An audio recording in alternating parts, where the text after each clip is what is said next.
Good morning dear student. Ajay Chauhan perfect एवं reasoning classes में आपका एक बार फिर से स्वागत है। जैसा कि पिछले क्लास में हमने problem based on English alphabet and sequence of mixed component के तहत अल्फाबेट्स के विविध आयामों से आपको परिचय कराया था और उस कड़ी में हमने टर्मिनोलॉजी नंबर 9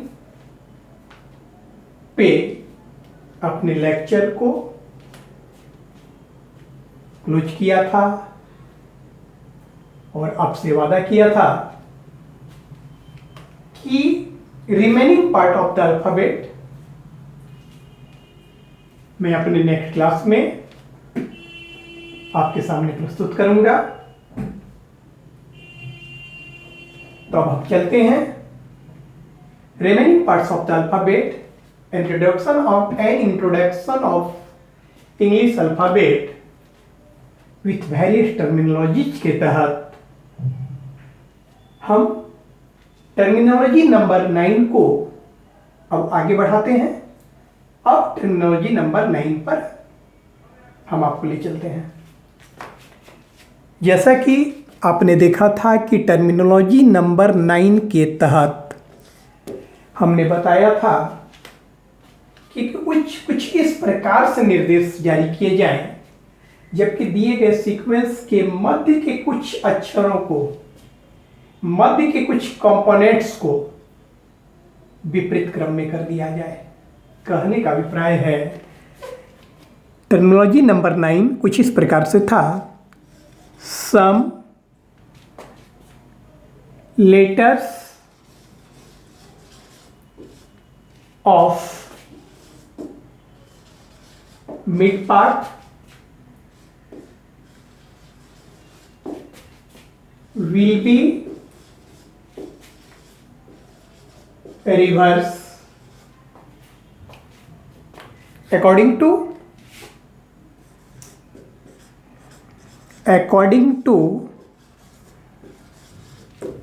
given direction। कहने का अभिप्राय है कि टर्मिनोलॉजी नंबर 9 के तहत आज हम देखेंगे कि मध्य के कुछ अक्षरों को या मध्य के कुछ घटकों को, कंपोनेंट्स को जब विपरीत क्रम में कर दिया जाता है तो दिए गए श्रृंखला का स्ट्रक्चर क्या होगा और इसमें कौन कौन सी बातें देखने को हमें मिलेगी, कौन कौन सी बातें आएगी, इससे हम आज अवगत आपको कराएंगे। किस प्रकार से इस प्रकार के परिवर्तन पे प्रश्न पूछे जाते हैं उससे आपको अवगत कराएंगे। प्लस हम आपको बताना चाहेंगे कि ये introduction of English alphabet with various terminology है, इसलिए हम आपको टर्मिनोलॉजी नंबर 9 के कुछ पार्ट को ही आपके समक्ष भी प्रस्तुत करने का प्रयास करेंगे, क्योंकि हमें अभी अल्फाबेट से रिलेटेड बहुत सारे कंसेप्ट्स, बहुत सारे अप्रोच से आपको अवगत कराना है। बहुत सारे अप्रोच, बहुत सारे फंडामेंटल एंड बेसिक अप्रोच को जानने के बाद, अल्ट्रा अप्रोच को जानने के बाद हम स्टेप वाइज जिन टर्मिनोलॉजीज का हमने जिक्र किया उस पर आधारित हम प्रश्न बनाएंगे और उस कड़ी में 9th नंबर टर्मिनोलॉजी पर जब आएंगे तो इसकी विस्तृत परिचर्चा हम करेंगे। टर्मिनोलॉजी नंबर 9 पे हम यहाँ पे अभी फिलहाल टर्मिनोलॉजी नंबर 9 के ब्रीफ अकाउंट को आपके सामने पेश करेंगे संक्षिप्त स्वरूप आपके सामने यहाँ लाने का प्रयास करेंगे। इसलिए कि जैसा कि हमने बताया कि अब तक आपने एक टर्मिनोलॉजी में आज अब तक बताए गए 8 टर्मिनोलॉजी से जो आपका सामना हुआ, आपने 8 टर्मिनोलॉजी में देखा कि प्रत्येक का एक स्ट्रक्चर, एक परफेक्ट स्ट्रक्चर आपके सामने रिप्रेजेंट करने का हमें मौका मिला। हमने एक परफेक्ट स्ट्रक्चर आपके सामने रिप्रेजेंट किया, निरूपित किया। लेकिन टर्मिनोलॉजी नंबर 9 के साथ ऐसी बातें नहीं है। इसका कोई परफेक्ट स्ट्रक्चर आपके सामने पेश नहीं किया जा सकता, क्योंकि यहाँ पे क्लियर लिखा गया है कि दिए गए निर्देशानुसार इसमें परिवर्तन होता है। दिए गए निर्देशानुसार जो है मिड पार्ट के अक्षरों या मिड पार्ट पे स्थित घटकों को विपरीत क्रम में किया जाता है। इसलिए इसका कोई परफेक्ट स्ट्रक्चर नहीं होता है, टाइम टू टाइम ये वैरी करता है। हाँ, इतना जरूर बताना चाहेंगे कि जो बेसिक बातें होती है, चाहे किसी भी प्रकार का वो परिवर्तन करें, किसी भी प्रकार के इसमें निर्देश दें, लेकिन जो बेसिक बातें होती है उसमें किसी भी प्रकार का परिवर्तन नहीं किया जा सकता, जिसके बारे में हम आगे जानेंगे। तो सबसे पहले चलते हैं कि जब भी इस प्रकार के निर्देश दिए जाए तो जो दिया गया सीक्वेंस है उसका स्ट्रक्चर क्या होगा, एक बेसिक स्ट्रक्चर क्या होगा। तो सबसे पहला बताना चाहेंगे, सबसे पहली बात ये बताना चाहेंगे कि इस प्रकार के निर्देश दिए जाने पे जो दिया गया सीक्वेंस है वो बेसिकली 3 खंड में वर्गीकृत हो जाएगा, 3 खंड में विभाजित हो जाएगा। जिसमें से पहला खंड आपका जनरल ऑर्डर में रहेगा। General order GN, that is the सामान्य क्रम, सामान्य क्रम। दूसरा खंड आपका रिवर्स ऑर्डर में रहेगा और तीसरा जो खंड होगा वह पुनः जनरल ऑर्डर में रहेगा।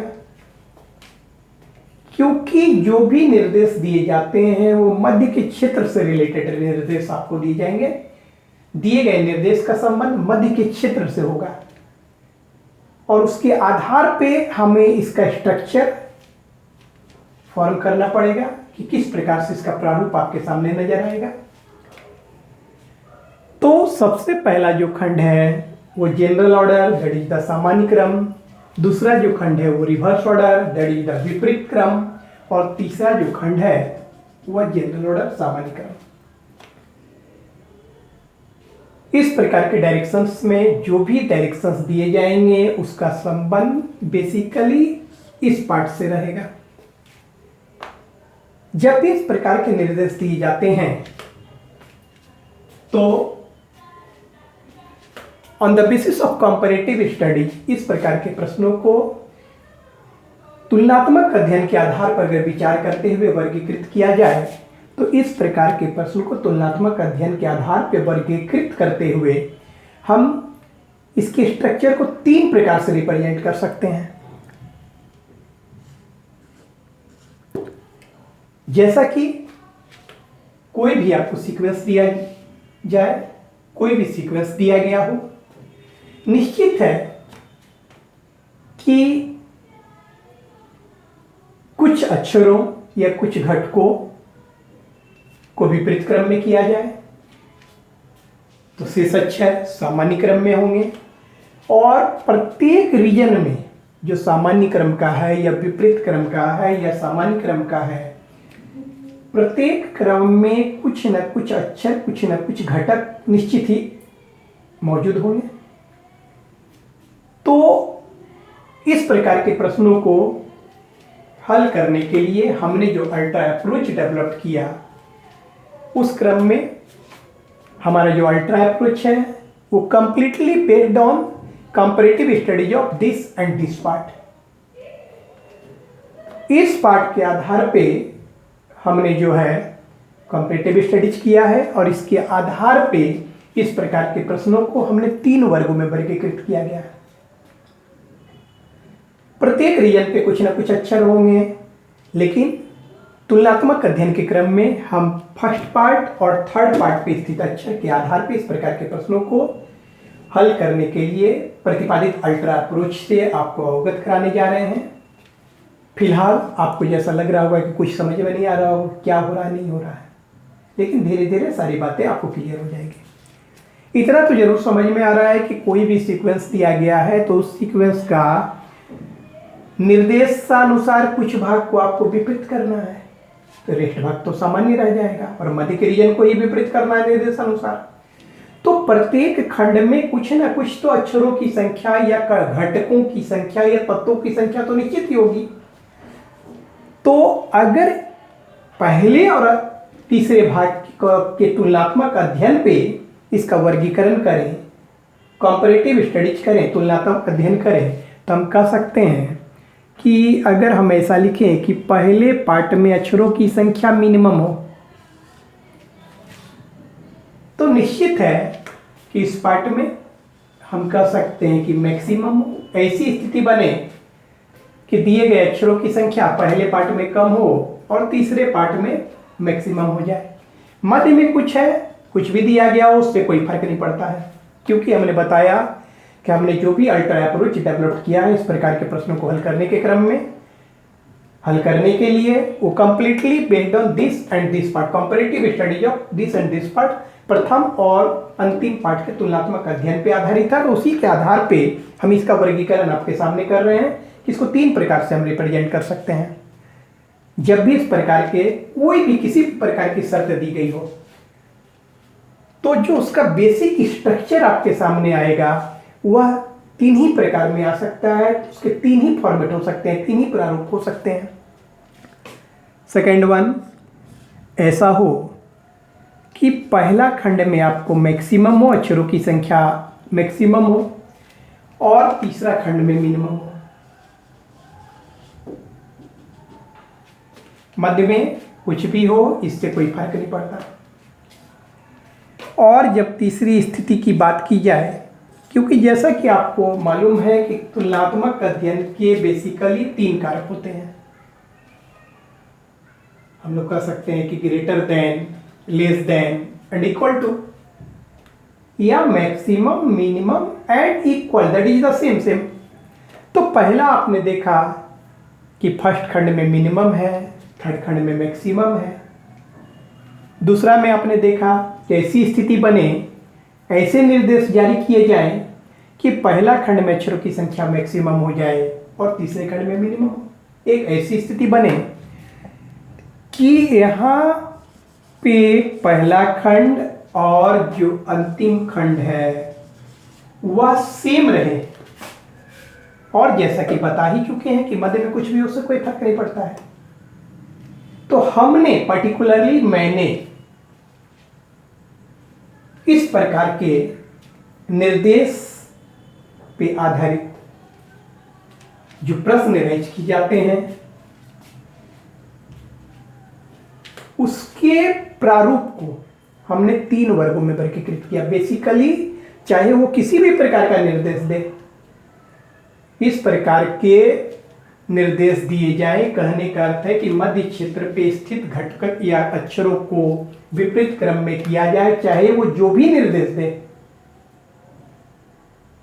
हमने जो 3 स्ट्रक्चर आपके सामने लाया, जो 3 प्रारूप आपके सामने प्रस्तुत किया, इन 3 प्रारूप से चौथा प्रारूप नहीं हो सकता, चाहे वो किसी प्रकार का निर्देश जारी किया जाए। और इस प्रकार के प्रश्न को हल करने के लिए हमने जो अल्ट्रा अप्रोच डेवलप किया है, जिसके आधार पे आप विदिन सेकेंड इस प्रकार के प्रश्न को सॉल्व कर सकते हैं, वो completely based on comparative studies of this and this part. और जैसा कि हमने बताया कि प्रत्येक खंड में कुछ ना कुछ तो अक्षरों की संख्या होगी ही। मैं इसको बिल्कुल स्पष्ट करूंगा, अभी आपको हो सकता है कि समझ नहीं आ रहा होगा, मैं उदाहरण के साथ इसको आपके समझ प्रस्तुत करूंगा, उदाहरण के साथ इसका स्पष्टीकरण आपके सामने लाऊंगा। यहाँ पे देखा जाए, मान लीजिए कि अल्फाबेट सी है, ऐसा किया जाए कि मान लीजिए कि यहाँ पे अक्षरों की संख्या ऐसा सेटअप हो कि अक्षरों की संख्या 4 हो,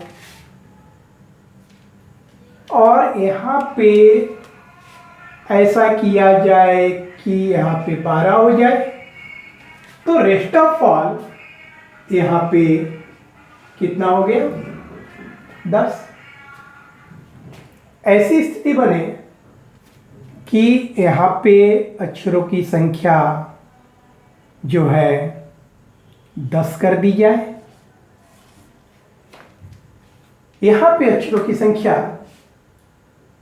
6 हो जाए, तो 10 6 16, और मध्य में स्थित अक्षरों की संख्या तब 10 हो जाए। ऐसी स्थिति बने कि इस खंड में अक्षरों की संख्या 8 हो, यहाँ पे भी अक्षरों की संख्या 8 ही हो, और जो मध्य का रीजन है वो मध्य के रीजन में पुनः 10 हो जाए।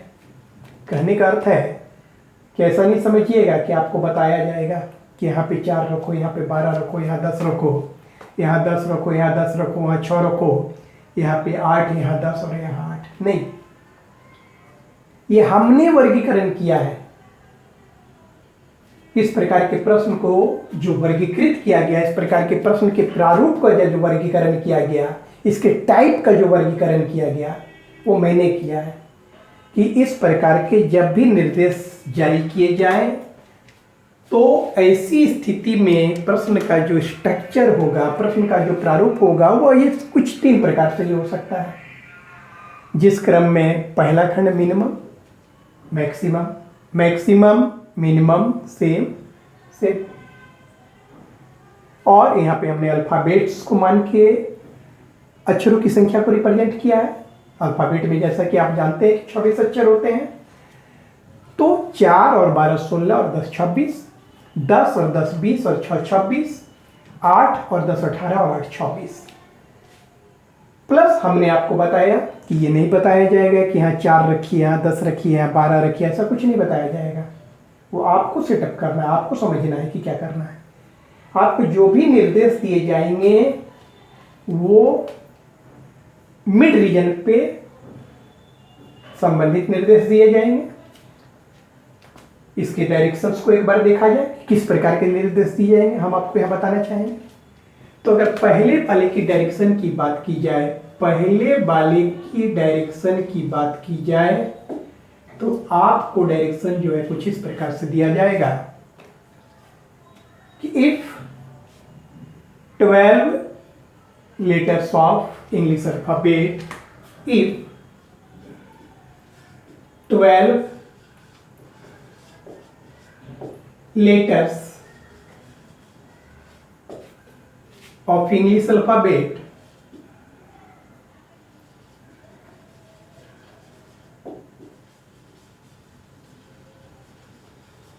will be reverse starting from E।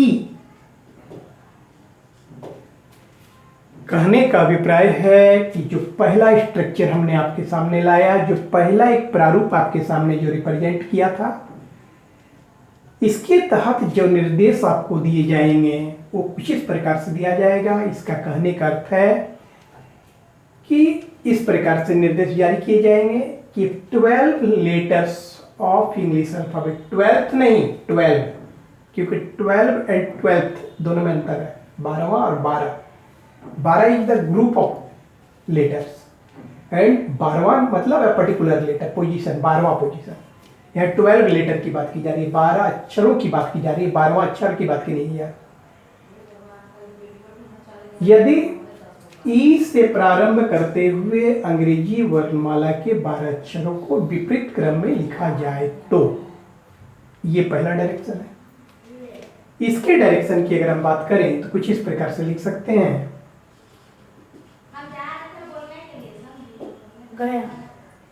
if 10 letters of English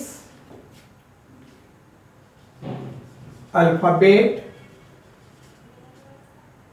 will be reverse starting from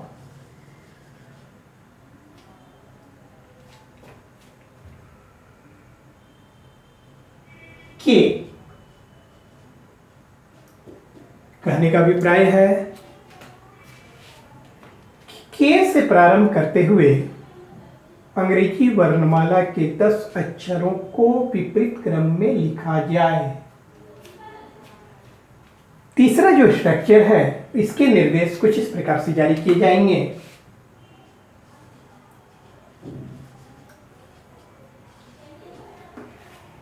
If 10 letter of English alphabet, if 10 letters of English alphabet will be reverse starting from I। फिर से निर्देश पर एक बार ध्यान दें। Space की कमी के कारण थोड़ा सा कॉम्प्रेस हो गया, कॉम्पैक्ट हो गया है, लेकिन मैं यहां पढ़ के सुना देना चाह रहा हूं। जैसा कि आपको हमने बताया कि इस प्रकार के जब भी प्रश्न राइज किए जाएंगे तो जो भी आपको निर्देश दिया जाएगा उस निर्देश का संबंध मिड रीजन से ही होगा, और इस प्रकार से आपको बताया नहीं जाएगा कि 4 रखिए, 12 रखिए और 10 रखिए, बल्कि आपको डिस्क्रिप्टिव निर्देश दिए जाएंगे, भाषाई के निर्देश दिया जाएगा। तो पहला जो हमने स्ट्रक्चर आपके सामने रखा उसका निर्देश कुछ इस प्रकार से होगा, गौर करें। डायरेक्शन मैंने लिखा है, if 12 letters of English alphabet will be reverse starting from E. कहने का अभिप्राय है कि ई से प्रारंभ करते हुए अंग्रेजी वर्णमाला के 12 अक्षरों को विपरीत क्रम में लिखा जाए, इस प्रकार से बोला जाएगा। न कि आपको अब 4 यहां रखिए, 12 रखिए, 10 रखिए, नहीं बोला जाएगा। हमें अंडरस्टूड करना है कैसे इसका सेटअप होगा, कैसे इसका रिप्रेजेंट हम करेंगे स्ट्रक्चर। दूसरा, जैसा कि आप यहाँ पे देख रहे हैं, मैक्सिमम 10 लिखा गया है, यहाँ पे 10 रिवर्स किया गया 6। हमने आपको समझाने के लिए इस प्रकार से एक डाटा यहाँ पे रखा है, एक आंकड़ा मैंने फिट कर दिया।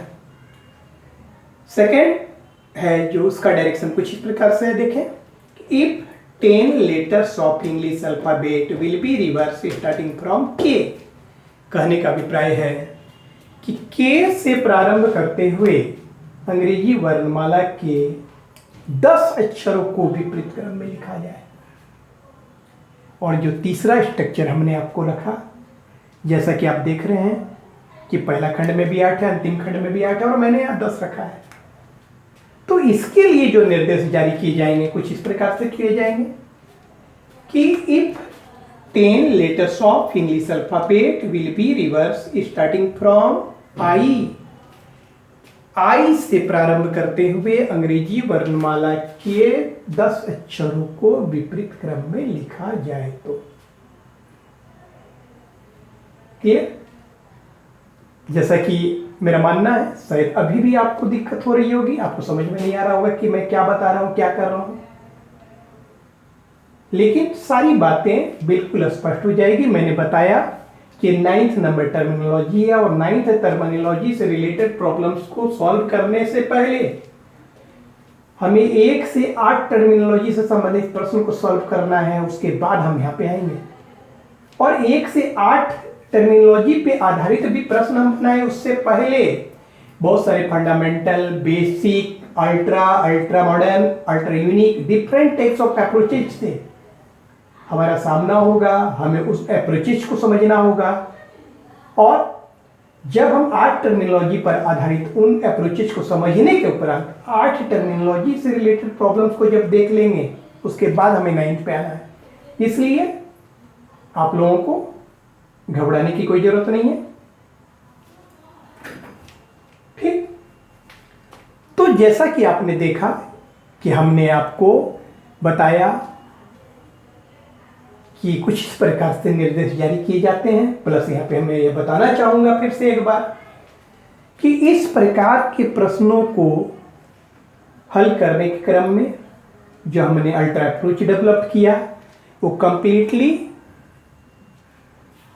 इस और इस पार्ट के कॉम्परेटिव स्टडीज पे, तुलनात्मक अध्ययन पर आधारित होता है।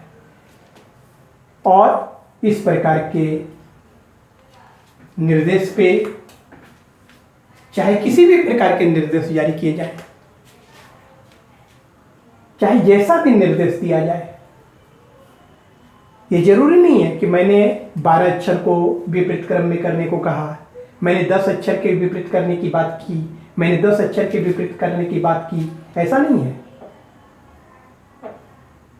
कि दिए गए प्रश्न में, प्रतियोगिता परीक्षा पे दिए गए प्रश्न में ऐसे ही निर्देश जारी किए जाएंगे, वहां पे भी आपको 12 अक्षर को ही विपरीत क्रम में करने को कहा जाएगा या 10 को करने को कहा जाएगा। ऐसा नहीं है, वो कुछ भी कर सकते हैं, 5 अक्षर को ही विपरीत करें, 9 अक्षर को ही विपरीत करें, लेकिन चाहे उनका किसी भी प्रकार का प्रयास हो, चाहे वो किसी भी प्रकार के निर्देश जारी किए जाए, दिए गए प्रश्न में इस प्रकार के निर्देशानुसार आधारित प्रश्न में चाहे किसी भी प्रकार के निर्देश दिए जाएं, जबकि मध्य के अक्षर को या मध्य के घटक को विपरीत किया जाए, इस स्थिति में चाहे जैसे भी निर्देश दिए जाएं, वो अक्षरों की संख्या को कम बेसी कर सकते हैं, उसको परिवर्तित किया जा सकता है। लेकिन जो इसका एक बेसिक स्ट्रक्चर मैंने तैयार किया, एक बेसिक फॉर्मेट जो मैंने डेवलप कर दिया, वो चाह कर भी कोई तोड़ नहीं सकता।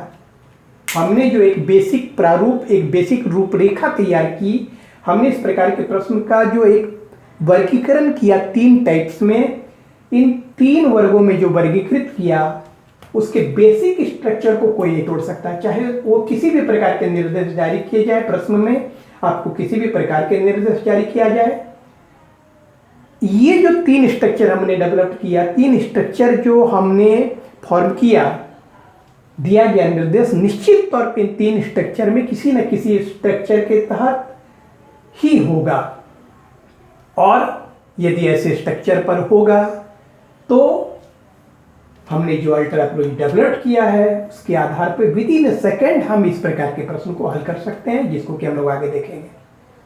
तो बेसिक स्ट्रक्चर जो कोई चाह कर भी परिवर्तित नहीं कर सकता, मध्य क्षेत्र में जब विपरीत करने की बात होती है तो उस क्रम में चाहे किसी भी प्रकार के निर्देश जारी किए जाएं, तो अक्षरों की संख्या को घटाया या बढ़ाया जा सकता, लेकिन जो हमारा बेसिक प्रारूप है, जो आधारभूत संरचना है, आधारभूत स्ट्रक्चर है, उसे चाह कर भी परिवर्तित नहीं किया जा सकता। वह आधारभूत संरचना क्या है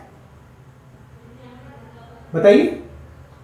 वह आधारभूत संरचना है कि प्रत्येक खंड में अक्षर तो रहेंगे ही, और हमने बताया कि मध्य में कुछ भी रहे उससे मेरा कोई लेना देना नहीं है। हमारा जो अल्ट्रा अप्रोच है इन 2 खंड पर ही आधारित है। और जब हम तुलनात्मक अध्ययन करते हैं तो तुलनात्मक अध्ययन के बेसिकली 3 ही कारक होते हैं, greater than, less than, equal to, that is the minimum, maximum, maximum, minimum, same same. जैसा कि हमने यहाँ रिप्रेजेंट किया मिनिमम, मैक्सिमम, अगला structure maximum, minimum, same, same, मध्य में कुछ भी रखा जाए। जब हम इन 2 भागों का तुलनात्मक अध्ययन करेंगे, जब भी किसी 2 चीजों का तुलनात्मक अध्ययन करेंगे, तो 3 कारक के अलावा कोई चौथा कारक हो ही नहीं सकता।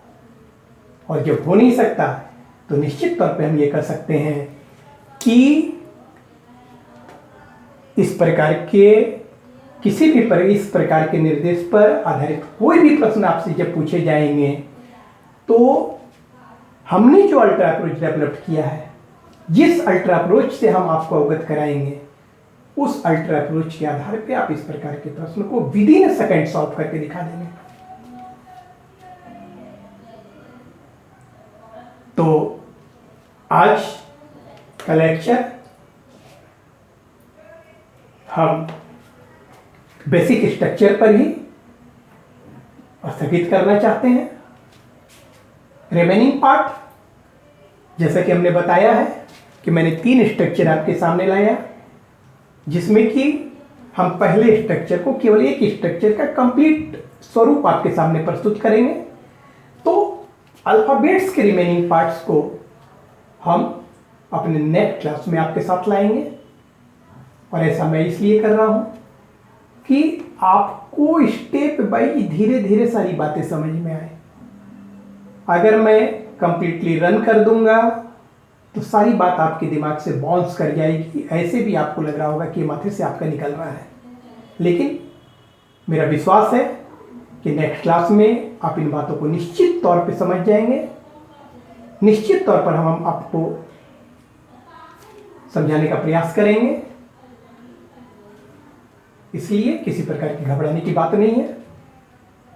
केवल आपसे इतना ही निवेदन है, जैसा कि मैंने पहले भी किया था, कि हमारे किसी भी क्लास को, अब आपका क्लास स्टार्ट हो गया है, point of view of syllabus आपको मैं लेक्चर डाल रहा हूं, इसलिए भूल कर भी बढ़ाकर वीडियो देखने का प्रयास नहीं करेंगे। यदि आपको सही तौर तरीके से अध्ययन करना है, यदि आपको एक लक्ष्य हासिल करना है, तो समय देना होगा और ईमानदारी पूर्वक आपको वीडियो के प्रत्येक अंश को देखना है, बारीकी से देखना है, बारीकी से अवलोकन करना है।